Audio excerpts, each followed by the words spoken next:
si alguna vez le han recetado medicamento contra la hipertensión arterial, si se le ha detectado niveles altos de glucosa en sangre, si ha existido algún diagnóstico de diabetes en su familia y nos saca una puntuación total. Esa puntuación total, si es menor a 7 puntos, nos indica un riesgo de desarrollar diabetes de un 1%. Si se trata de 7 a 11 puntos, de un riesgo del 4%, de 12 a 14 puntos nos indica un 17%, del 15 a 20 puntos son 33%, y más de 20 puntos pues nos estaría indicando un 50% de probabilidades de riesgo de desarrollar diabetes en los próximos 10 años, ¿vale? Entonces, igual la interpretación, vamos a ir como de riesgo bajo, de riesgo ligeramente elevado, riesgo moderado, riesgo alto y riesgo muy alto. Todo esto de acuerdo al puntaje que se obtenga. La siguiente, por favor. Aquí lo que les estamos mostrando es un diagrama en donde se va, pues son los diferentes pasos que se tiene que llevar para identificación y el manejo de riesgo de diabetes tipo 2. Vamos a comenzar. En personas de 40 a 74 años se tiene que usar una herramienta de riesgo validada o un cuestionario de autoevaluación que esté validado, en donde vamos a obtener un score de riesgo intermedio o bajo o un score de alto riesgo. En el caso de obtener un score de riesgo intermedio o bajo, se le tiene que ofrecer consejería respecto a los riesgos de desarrollar diabetes, los beneficios de un estilo de vida más saludable y se tiene que modificar factores de riesgo, ¿vale? Una vez que se hace esto, se reevalúa el riesgo al menos cada 5 años. En el caso de que se haya obtenido un score de alto riesgo, vamos a realizar un examen de sangre. Podemos escoger aquí glucosa plasmática en ayunas o hemoglobina glucosilada y vamos a poder obtener 3 parámetros. Esos 3 parámetros son un riesgo moderado, que indica una glucosa en plasma en menor a 100 miligramos sobre decilitros, o en el caso de la hemoglobina glucosilada, un porcentaje menor al 6%, lo cual nos estaría llevando a que le ofrezcamos consejos para discutir los riesgos de desarrollar diabetes, para que le ayudemos al paciente a que modifique estos factores de riesgo de manera individual y para que se le ofrezcan servicios de apoyo adaptados. A estos pacientes se les va a reevaluar el riesgo al menos cada 3 años. En el caso de que nosotros encontremos en el paciente un riesgo alto, esto quiere decir que encontramos una glucosa en ayunas que va de 100 a 125 miligramos sobre decilitro, o una hemoglobina glucosilada que va del 6 al 6.4%. En este caso, al paciente se le tiene que igual ofrecer ahora un programa intensivo para que cambie su estilo de vida, en donde queremos lograr un incremento de actividad física, donde queremos que logre y que se mantenga con la pérdida de peso. Tenemos que incrementar el consumo de fibra en la dieta y vamos a reducir la ingesta de grasas, particularmente de las saturadas, ¿vale? Entonces, con estos pacientes, posterior a eso, vamos a reevaluar el peso y su índice de masa corporal y le vamos a ofrecer un examen de sangre al menos una vez al año. Ahora bien, para personas que después del examen de sangre presentar una glucosa en ayunas mayor o igual a 126 miligramos sobre decilitro, así como una hemoglobina de mayor o igual a 6.5%, como tal, pues si se confirma, se tiene que ingresar el algoritmo a manejo de diabetes. Si no se confirma, entonces nosotros lo que vamos a hacer es ofrecer un programa de cambios en el estilo de vida, como ya se había venido mencionando, y vamos a hacer una reevaluación del peso y del índice de masa corporal, así como que le vamos a ofrecer un examen de sangre al menos una vez al año, ¿vale? Ahora, en el caso de que se trate de personas que sean con una edad mayor o igual a 75 años, vamos a utilizar igual herramientas de evaluación de riesgo o algún tipo de cuestionario, y en personas que pertenezcan a algún grupo de alto riesgo. Esto abarca afrocaribeños, africanos, hispanos, latinos, personas del sur de Asia, pacientes que ya tengan condiciones que van a incrementar el riesgo de padecer este tipo de diabetes. Y bueno, se vuelve igual, utilizar una herramienta que esté validada. Ahora, se tiene que considerar el examen de sangre para personas del sur de Asia y de China con más de 25 años y con un índice de masa corporal mayor a 23 kilogramos sobre metro cuadrado. Ahora, a estas personas que se les va a hacer, igual, lo mismo que a las personas que presentaron un score de alto riesgo, se les va a realizar un examen en sangre, donde podemos volver a obtener resultados que van a ser el, la glucosa, como ya les había mostrado, con diferentes, puedes mostrar, con el riesgo moderado, riesgo alto, o con riesgo, con diabetes tipo 2 o probable diabetes tipo 2.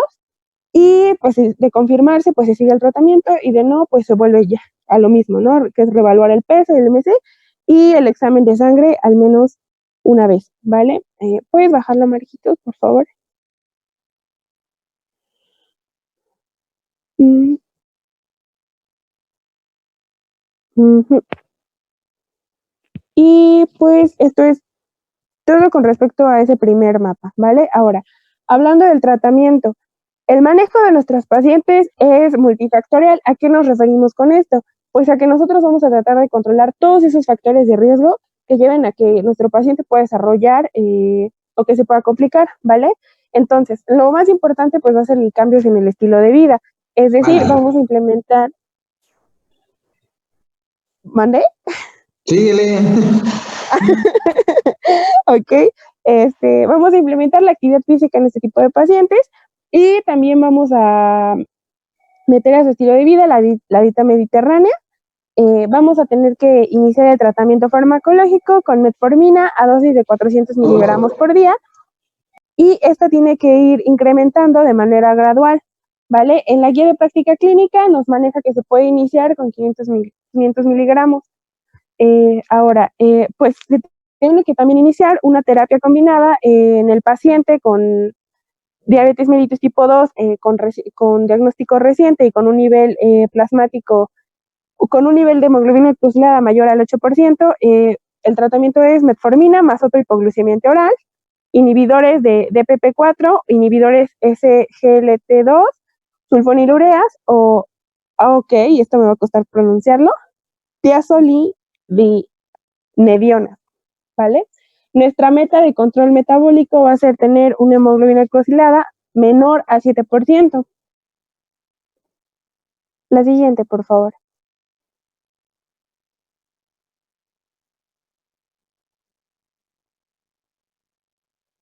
Ok. Se tiene que iniciar una triple terapia en aquellos pacientes que no lleguen a la meta control a pesar de que se utilice la terapia combinada, ¿vale? Entonces, en este caso, podemos ocupar metformina más otro hipoglucemiante oral más insulina. Usualmente, bueno, nosotros habíamos leído que se utilizaba un agonista del receptor de los GLP-1. Ese es el que se podía utilizar en conjunto con la metformina y con la insulina, ¿vale? Vamos a utilizar insulina NPH en una de 10 a 11 pm y nuestra dosis inicial basal va a ser de 10 unidades por día o de 0.2 unidades por kilogramo día, ¿vale? Va a haber un incremento de 2 a 4 unidades cuando la glucemia esté por encima del valor prefijado. En el caso de pacientes sin hipertensión, pero que tengan albuminuria, se pueden utilizar un IECA o un ARA2 y se tiene que llevar a cabo monitoreo para casos de hipercalemia o de IRA, que es Ah, no, se me fue. Insuficiencia renal. Insuficiencia renal aguda. Se me fue, perdonen. Ok, y en el tratamiento de hipoglucemia, es decir, valores a menores a 70 miligramos sobre decilitro, se van a utilizar de 15 a 20 gramos de carbohidrato de acción rápida, 4 o 6 onzas de jugo y de manera intravenosa son 25 miligramos de solución glucosada al 50% más 1 miligramo de glucagón. Ahora, después les voy a mostrar igual la siguiente, Marquitos, por favor, gracias.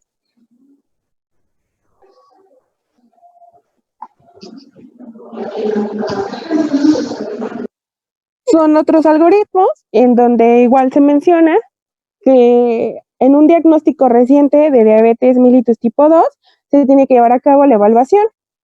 Si nuestro paciente está estable, entonces se lleva a cabo la consulta nutricional, un cambio intensivo en el estilo de vida, que es algo que ya se les ha venido mencionando, y se tiene que implementar el uso de metformina, recordándoles a la dosis, bueno, nosotros aquí pusimos 400 miligramos.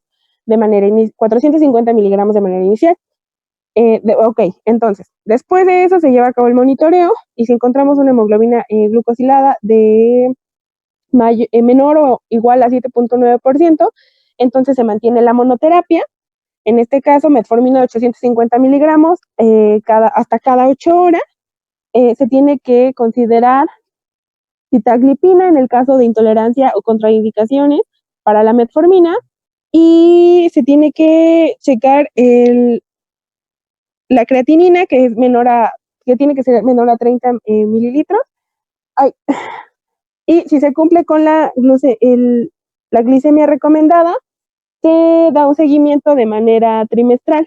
En el caso de que no se cumpla con esa glicemia, entonces se tiene que ver una terapia doble, ¿vale? Para aquellos pacientes que presenten una hemoglobina con un porcentaje de 8.5%, aquí se utiliza una terapia dual, utilizamos glibenclamida, 5 miligramos, máximo 15, que se tiene que dividir en 2 tomas, o pioglitazona, 15 miligramos cada 24 horas, máximo 45 miligramos al día, ¿vale? O también se puede utilizar sitaglipina, 100 miligramos cada 24 horas, y se tiene que igual checar la creatinina, que tiene que ir de 30 a 40, y si se cumple la meta, entonces se tiene que dar igual este seguimiento trimestral. Y si no se cumple, entonces se tiene que dar una terapia triple o en su caso una insulina. Ahora, si nuestra hemoglobina va de 8.6, a 8.9, aquí ya se tiene que considerar una terapia triple, en donde si el paciente acepta, pues se considera la terapia de insulina, como ya les había mencionado. Se utiliza metformina más otros fármacos, son bastantes, entonces ya no se los voy a leer todos. Ahora, si se cumple la terapia, pues regresamos al seguimiento trimestral. En el caso de que nuestra evaluación nos muestre que es un paciente inestable, es decir, paciente con hemoglobina que tenga más de 9% o que tenga una glucosa mayor a 300 miligramos sobre decilitro y con sintomatología, entonces lo que nosotros tenemos que hacer es iniciar con una insulina NPH, es decir, a 10 unidades internacionales, o recordemos que es a 0.2 por peso kilogramo, ¿vale? Y si este paciente no cumple con la glicemia recomendada, se tiene que hacer una reevaluación. En el otro algoritmo que tenemos al lado, les hablo del inicio y el ajuste del régimen de insulinas en este tipo de diabetes, donde dice que nosotros tenemos que iniciar con una insulina de acción intermedia por las noches o a la hora de acostarse, o una de larga duración por las mañanas, ¿vale? Y lo mismo, volvemos a iniciar con 10 unidades, ¿vale? Después vamos a checar la glucosa en ayuno diario y se va a ir incrementando la dosis, usualmente 2 unidades cada 3 días, hasta que los niveles en ayuno pues se encuentren dentro del rango deseado, que es de 80 a 130 miligramos sobre decilitro, ¿vale? Se puede ir aumentando la dosis cada vez, por ejemplo, cada 4 unidades cada 3 días, si la glucosa en ayunos es mayor a 180 miligramos sobre decilitro, ¿vale? Si ocurre una hipoglucemia o los niveles de glucosa en ayuno son menores a 80 miligramos sobre decilitro, lo que debemos hacer es reducir la dosis al acostarse 4 unidades o un 10%, ¿vale? Si la hemoglobina es mayor o igual a 7 después de 3 meses, lo que tenemos que hacer es checar, ¿vale? Si la glucosa en ayuno se va a encontrar dentro del rango, entonces se revisa la glucosa antes del almuerzo, se revisará en la cena y al acostarse. Y dependiendo de estos resultados, nosotros podemos añadir una segunda inyección en la que se puede iniciar con 4 unidades y vamos a ir añadiendo 2 cada 3 días hasta que la glucosa se encuentre en el rango, ¿vale? Si la glucosa prealmuerzo está fuera del rango, vamos a añadir una insulina de acción rápida en el desayuno. Si la glucosa precena se encuentra fuera de este rango, nosotros vamos a añadir una insulina NPH en el desayuno o una insulina de acción rápida en el almuerzo. Y si nuestra glucosa antes de acostarse se encuentra fuera del rango, lo que vamos a hacer es añadir una insulina de acción rápida en la cena, ¿vale? Después vamos a monitorear y si la hemoglobina se encuentra en un porcentaje, si sigue manteniendo en un porcentaje mayor al 7% después de 3 meses, tenemos que reevaluar de nuevo antes de la comida, y si de nuevo encontramos que está fuera del rango, añadimos otra inyección. porque está fuera del rango, y pues evaluamos los niveles postpandreales a las 2 horas y ajustamos esta insulina de acción rápida prepandreal. Si ya no es mayor a 7%, entonces continuamos el régimen y la vamos a empezar a checar cada 3 meses. Y esto es todo, compañeros. ¿Tienen alguna duda?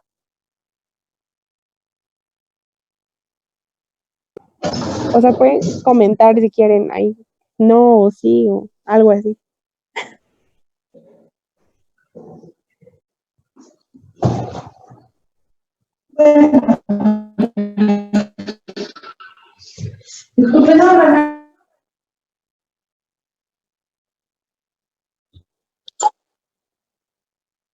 Entonces, disculpe, yo tengo una pregunta. Sí, adelante. Empezabas con... ¿Cómo? No se escucha muy bien, como que se distorsiona.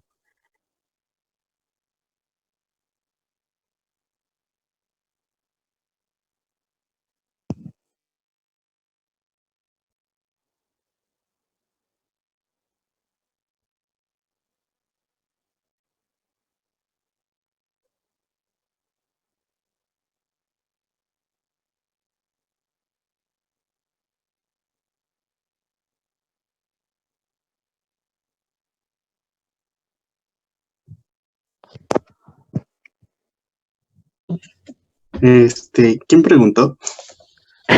No escuché la pregunta, de hecho. Ajá, no se escuchó tu pregunta. De nuevo, otra oportunidad. Ah, ya. Dice si no hay problema si empezamos con Clargina. Órale, influencer, contéstale. Órale,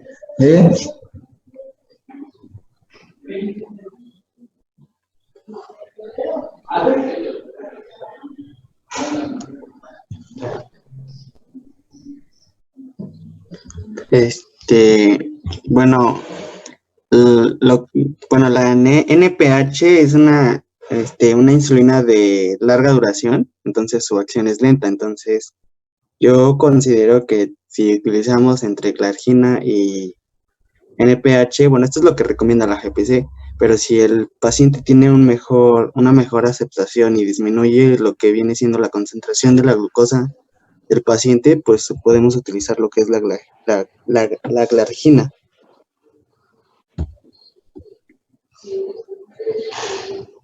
¿Alguien más? Sí, doctor, tengo una duda. Lo que pasa es que una vez nos envió un enlace que era para COVID y terminó siendo de control de diabetes. El caso es que terminé viéndolo todo y en ese el endocrinólogo decía que una dosis que a él le ha resultado muy bien es de aplicar 36 unidades internacionales, 24 de Glargina, y después de eso, en cada comida, aplicar 4 unidades internacionales de Lispro.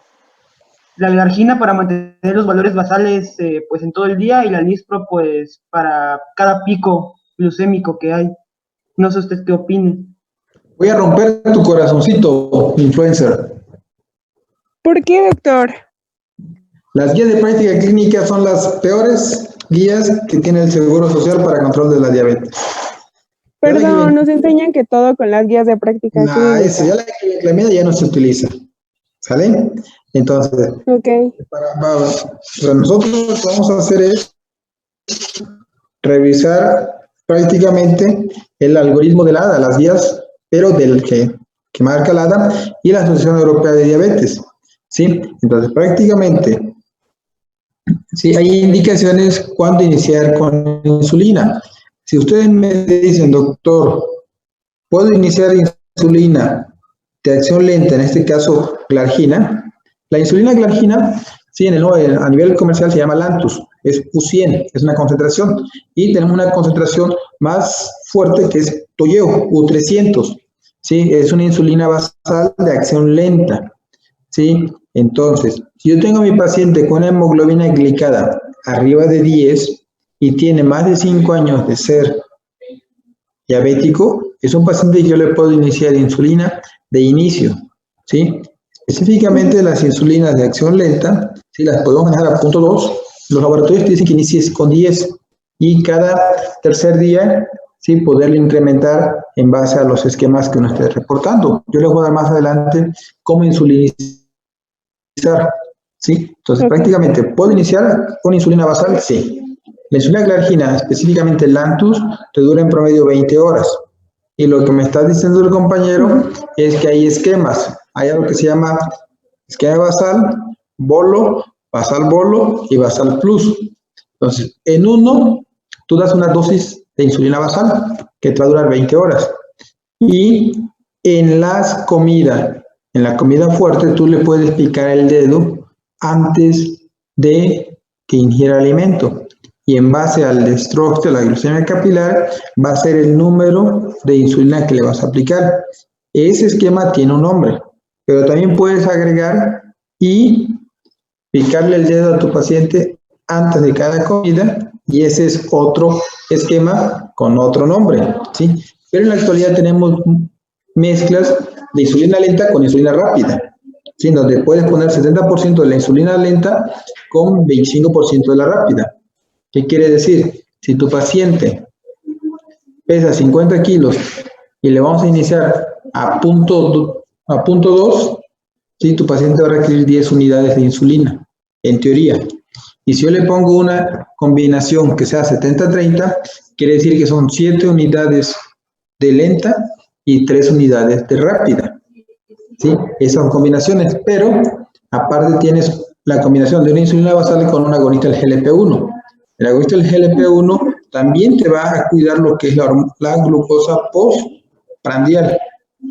Por eso tus metas de control son, uno, que tu paciente amanezca entre 80 y 130 de glucosa, que tenga una glucosa 2 horas después de comer menos de 180 y una hemoglobina glicada menos de 7%.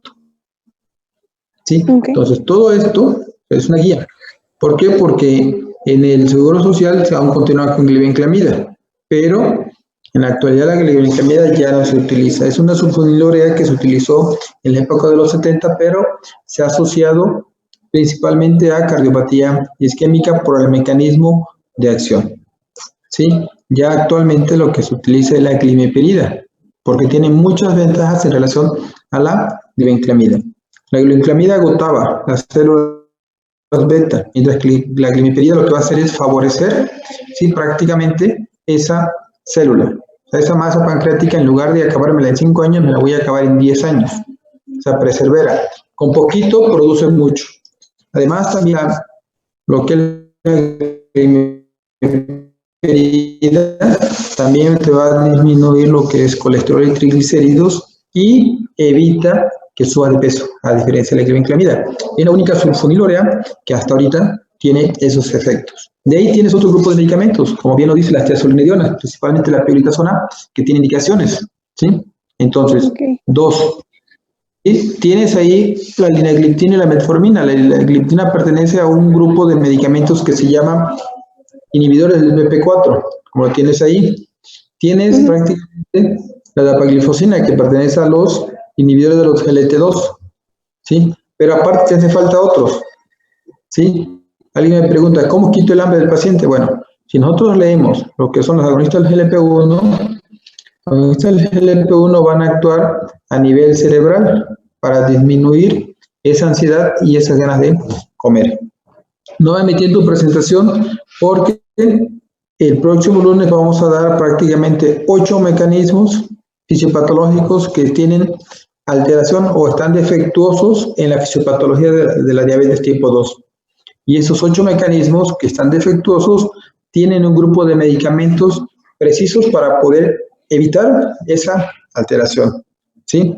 Entonces, el día lunes yo les hago un resumen de diabetes tipo 2, ¿sí? Enfatizo en diabetes tipo 1.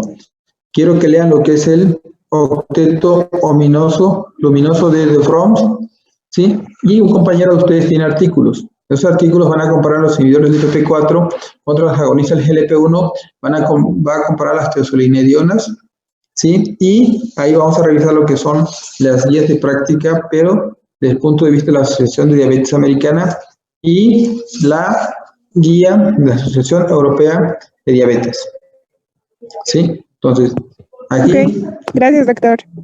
pacientes con hipertensión y albuminuria, lo ideal es dar inhibidores de la ECA y los ARA2 para prevenir esa nefropatía, ¿sí? Entonces, quiero que lean el octeto luminoso de Fromm, ¿sí?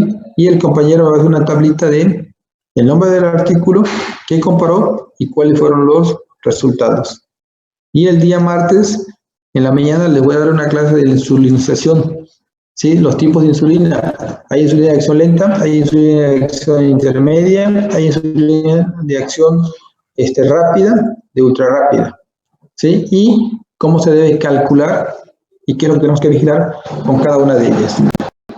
Vamos a ver también las metas, los criterios diagnósticos principalmente, y qué es lo que tenemos que vigilar en el paciente diabético. ¿Vale?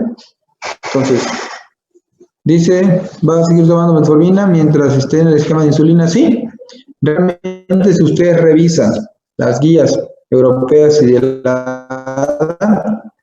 Sí, anteriormente todos te decían que utilizaran una monoterapia de entrada a la metformina, ¿sí? Pero actualmente, y aquí yo fui partícipe de que la metformina tendría que entrar en un segundo lugar y los agonistas del GLP-1 por el mecanismo de acción tendrían que estar en primera línea. ¿Por qué?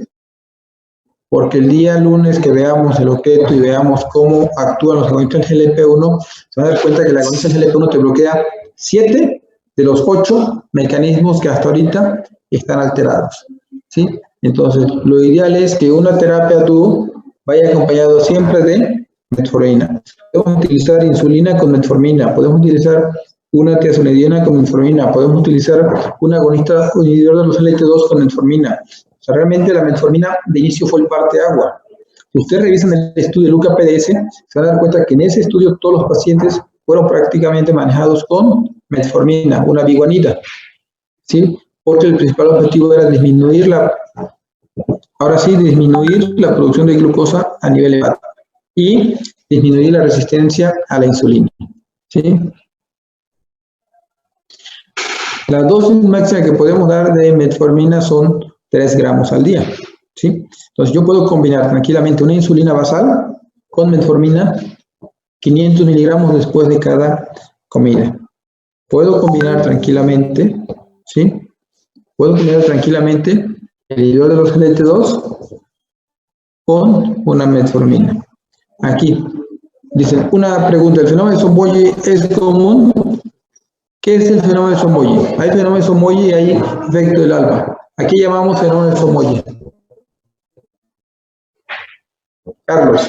Pues el fenómeno de Somogyi es una hipoglucemia producida por la administración de insulina, una alta administración de insulina por la noche.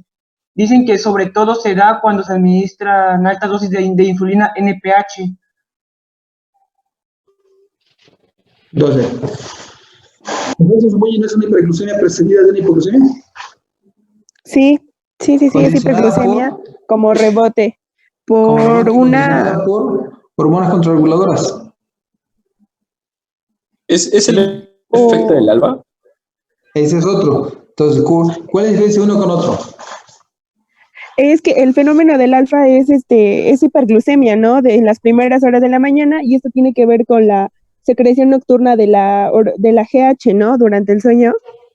¿Y el fenómeno de Somogyi?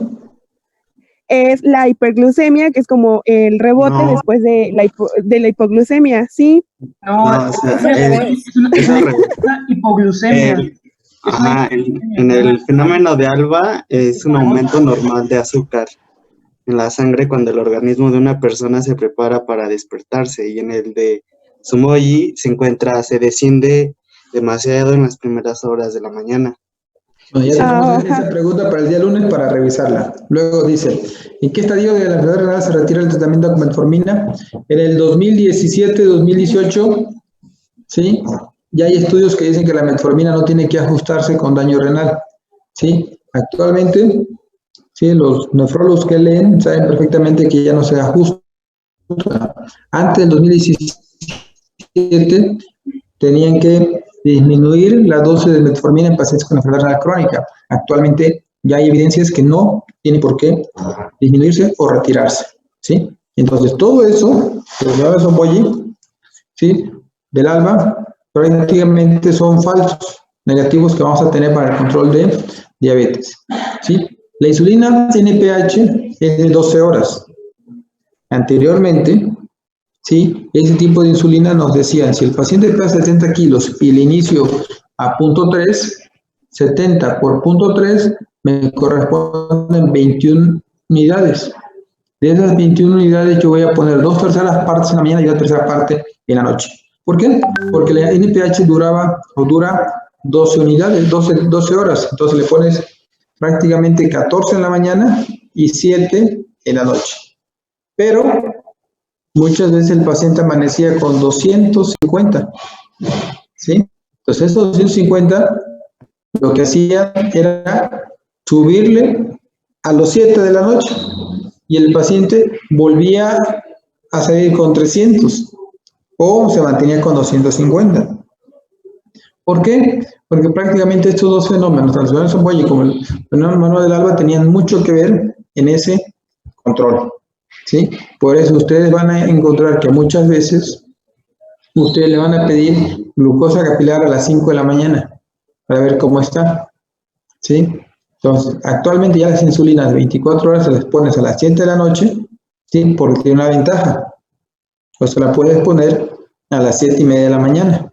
Yo en la práctica diaria la uso a las 3 de la tarde, ¿sí? Por muchas situaciones. Entonces, también van a encontrar el uso de insulina de acción rápida. Van a buscar artículos que comparen la insulina de acción rápida en bolos combinadas contra lo que es un agonista del GLP-1. Ustedes tienen ahí en la pantalla el exenatide. El exenatide es un agonista del GLP-1 que dura 24 horas de corta duración, de una vida corta, muy corta principalmente. Ya tenemos agonistas del GLP-1 que tienen una vida prolongada de 7 días, como es el dulaglutide, o bien como es el semaglutide, que son los que acaban de salir. El semaglutide salió en los primeros días de marzo y el dulaglutide salió principalmente en 2015-2016. Sí, el semaglutide tiene mayor efecto en la pérdida de peso a diferencia del dulaglutide. Entonces, prácticamente van a ver todas las combinaciones que se pueden hacer, ¿sí? Tanto lunes como martes. Entonces, necesito que estudien prácticamente el octeto ominoso, ¿sí? El día lunes revisamos los artículos y lunes y martes vemos prácticamente insulinización y generalidades de diabetes y veo si tengo algunos casos clínicos sobre diabetes, ¿sale? Y el examen es el martes, en la noche. Y tienen tarea del fenómeno y el Somogyi, y el efecto Somogyi, ¿sale? Sí, gracias, doctor.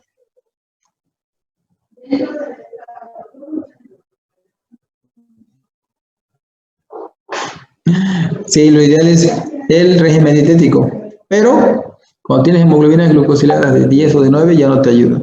Y si lees el UKPDS te vas a dar cuenta que los pacientes cuando se diagnostican diabéticos ya han pasado cuando menos 5 años de que son diabéticos sin que ellos lo sepan. Hay algo que se llama memoria metabólica y hay algo que se llama inercia clínica, que los vamos a revisar. ¿Quieren clase mañana? Damos clase mañana.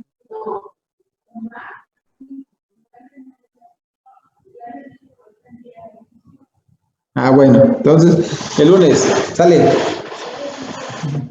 El lunes hipoglucemiante, pues tiene que tenemos hipoglucemiante el lunes. Sale. Dale, Ok, doctor. doc.